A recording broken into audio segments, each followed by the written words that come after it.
Pernah nggak sih awal bulan rasanya hidup cerah banget? Gaji masuk, hati tenang, senyum lebar. Bahkan lihat menu kopi mahal pun rasanya, sekali-sekali boleh lah. Tanggal 1 sampai tanggal 10, hidup terasa seperti orang sukses.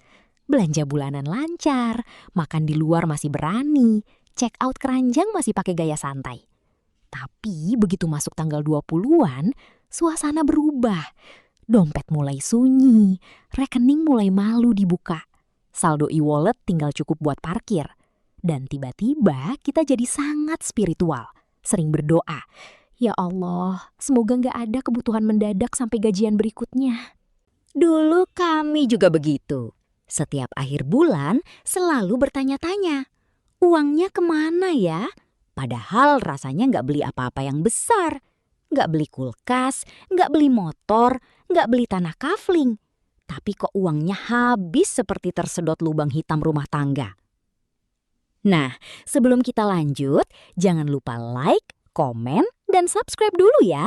Karena di channel ini kita sama-sama belajar membangun rumah tangga yang lebih tenang, lebih rapi, dan lebih naik kelas secara finansial. Tanpa harus hidup seperti pertapa di gua. Masalah terbesar dalam keuangan rumah tangga seringkali bukan karena penghasilan terlalu kecil. Memang penghasilan itu penting, tapi yang lebih sering bikin akhir bulan terasa horor adalah kebiasaan kecil yang tidak kita sadari.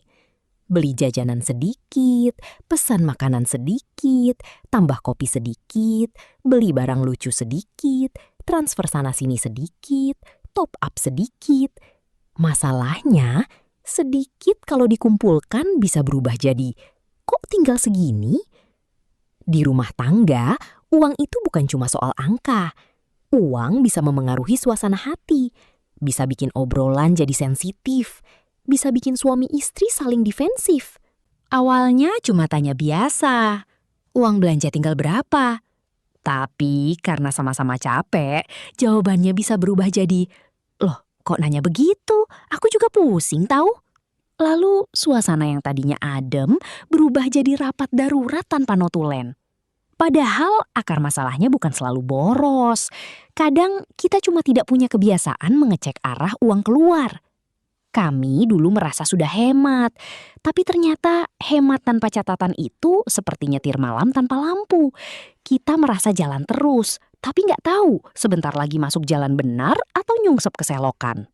Sampai akhirnya kami mengubah satu kebiasaan sederhana.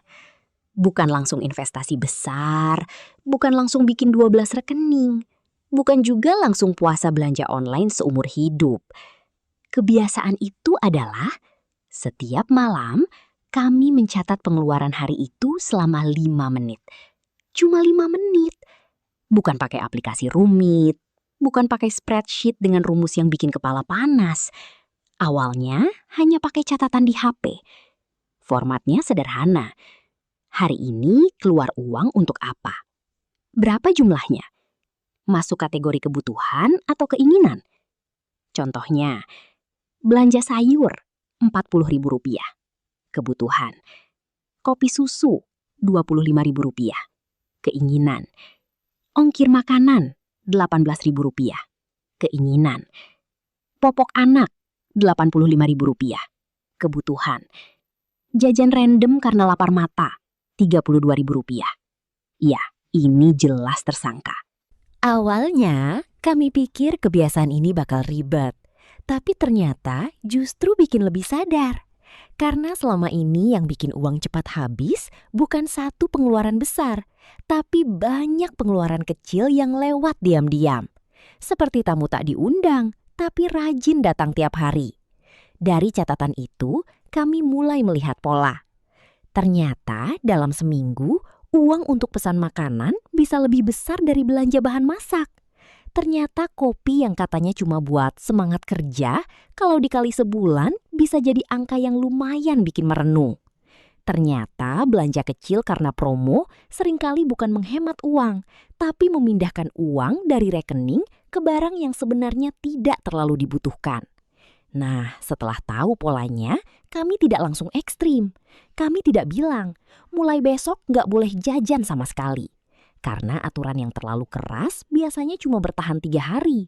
Hari keempat balas dendamnya lebih mahal. Yang kami lakukan adalah membuat batas. Misalnya, pesan makanan maksimal 2 kali seminggu. Kopi luar boleh, tapi masuk budget hiburan. Belanja online harus tunggu 24 jam sebelum check out. Kalau masih merasa butuh besok, baru dipertimbangkan. Kalau besok sudah lupa, berarti kemarin cuma lapar mata. Kebiasaan mencatat ini juga mengubah cara kami ngobrol soal uang. Dulu pembahasannya sering pakai perasaan. Kayaknya kamu boros. Kayaknya uang belanja cepat habis. Kayaknya bulan ini kacau. Sekarang lebih pakai data. Bulan ini makan luar naik. Ongkir lumayan besar. Belanja anak aman, tapi jajan kita yang bocor. Begitu ada data, obrolan jadi lebih tenang. Bukan saling menyalahkan, tapi sama-sama mencari solusi. Karena dalam rumah tangga, pasangan itu bukan lawan debat. Pasangan itu rekan satu tim. Musuhnya bukan suami atau istri. Musuhnya adalah kebiasaan bocor halus yang bikin rekening kurus perlahan. Setelah 1 bulan mencatat pengeluaran harian, hasilnya mulai terasa.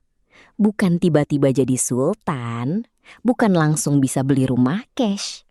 Tapi akhir bulan tidak lagi sepanik dulu. Kami mulai tahu uang pergi kemana. Kami bisa menahan pengeluaran yang tidak perlu.